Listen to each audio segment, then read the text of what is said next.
जनतेच्या न्याय हक्कासाठी प्रजासत्ताक न्यूज सदैव आपल्यासोबत.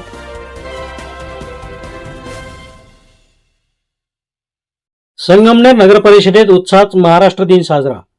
संगमनेर नगर परिषदेमध्ये महाराष्ट्र दिन मोठ्या उत्साहात साजरा करण्यात आला. यावेळी हुतात्म्यांना अभिवादन करून पुष्पचक्र अर्पण करण्यात आले. नगराध्यक्षा मैथिली तांबे यांच्या हस्ते ध्वजारोहण करण्यात आले. कार्यक्रमाला मुख्याधिकारी दयानंद गोरे, उपनगराध्यक्ष नूर मोहम्मद शेख तसेच सर्व नगरसेवक, नगरसेविका, नगर परिषदेचे अधिकारी व कर्मचारी मोठ्या संख्येने उपस्थित होते. देशभक्तीच्या वातावरणात पार पडलेल्या या कार्यक्रमातून उपस्थितांनी महाराष्ट्र दिनाचे महत्त्व अधोरेखित केले. यांच्या हस्ते आपण करणार आहोत. तत्पूर्वी त्या स्वगणनेविषयी किंवा जनगणनेविषयीची आपल्याला अधिक माहिती देण्यासाठी मी देवरे साहेबांना विनंती करतो.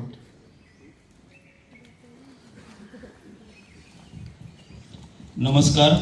सन्मान्य अध्यक्ष महोदय, उपाध्यक्ष महोदय, माननीय मुख्याधिकारी महोदय, सर्व सभापती महोदय तसेच नगरसेवक व नगरसेविका, उपस्थित सर्व अधिकारी व कर्मचारी वृंद, शहरातील सर्व नागरिक, आपणा सर्वांना माहीतच आहे जनगणना 2027 हा कार्यक्रम सुरू झालेला असून दिनांक 1 मे ते 15 मे पर्यंत स्वगणना सुरू झालेली आहे.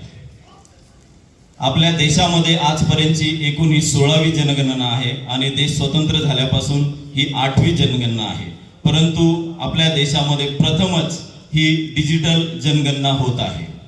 यामध्ये प्रत्येक नागरिक स्वतःच्या मोबाईलवरून आपली स्वतःची गणना करण्याची सुविधा यावेळी शासनाने आपणास उपलब्ध करून देण्यात आलेली आहे. यामध्ये दिनांक 1 मे ते 15 मे आपण स्वतःच्या मोबाईलवरून स्वतःची गणना करू शकतो. दिनांक 16 मे ते दिनांक 14 जून प्रगणक आपल्या घरी येऊन घरांची नोंदणी करणार आहेत आणि फेब्रुवारी 2027 ला प्रत्यक्ष गणना होणार आहे. स्वगणनेमध्ये शासनाने एक पोर्टल उपलब्ध करून दिलेला आहे, es.census.gov.in. या शासकीय पोर्टलवर आपण जायचं आहे. खूप सोपी प्रक्रिया आहे. 8 ते 10 क्लिक मध्ये आपली माहिती सबमिट होणार आहे. त्या पोर्टलवर जाऊन आपण सर्वप्रथम कॅप्चा एंट्री करायची आहे. कॅप्चा एंट्री केल्यानंतर एक OTP येईल आपल्या मोबाईलला. तो OTP आपण त्यामध्ये एंटर केल्यानंतर पुढील प्रश्नांची सुरुवात होणार आहे. त्यामध्ये सर्वप्रथम आपण आपलं राज्य, जिल्हा, तालुका आणि गाव निवडणार आहोत. त्यानंतर जसं गुगल मॅपला लोकेशन येते त्याप्रमाणे आपण आपली घराची लोकेशन त्या ठिकाणी नोंदवायची आहे. त्यानंतर पुढील 3-4 प्रश्नांची उत्तरं दिल्यानंतर माहिती आपण सबमिट करायची आहे. माहिती सबमिट केल्यानंतर एक SEID, सेल्फ इन्युमरेशन ID जनरेट होणार आहे 12 अंकाचा. दिलेले आहे सर्व. फक्त यामध्ये एक मुद्दा राहून गेला की जातगणना आहे. तर जातगणनामध्ये आपला जातीचा प्रवर्ग जो आहे तो पण त्याच्यामध्ये द्यायचा आहे आपण. आणि ज्यावेळी प्रगणक आपल्याकडे येतील खात्री करण्याकरिता त्यावेळी कुठलंही आपल्याकडे सर्टिफिकेट मागणार नाही. आपण जी माहिती देऊ तीच ती प्रगणकाला ग्राह्य धरावी लागेल. सर्वांना माननीय नगराध्यक्ष, माननीय उपनगराध्यक्ष, सर्व सभापती, सर्व नगरसेवका, नगरसेवक आणि सर्व कर्मचारी वृंद यांना महाराष्ट्र दिन आणि कामगार दिनाच्या निमित्त सर्वांना हार्दिक शुभेच्छा. धन्यवाद. सर्वांना महाराष्ट्र दिनाच्या आणि कामगार दिनाच्या खूप खूप शुभेच्छा. आपला हा राज्य छत्रपती शिवाजी महाराजांच्या संस्कारांनी आणि संतांच्या श्रद्धेने बांधला गेलेला आहे. आपण सर्वजण इथे कष्टाने हे देश हा राज्य उभा केलेला आहे. आपले कामगार बांधव जे आहेत त्यांनीही खूप कष्टाने हा महाराष्ट्र उभा केला आहे.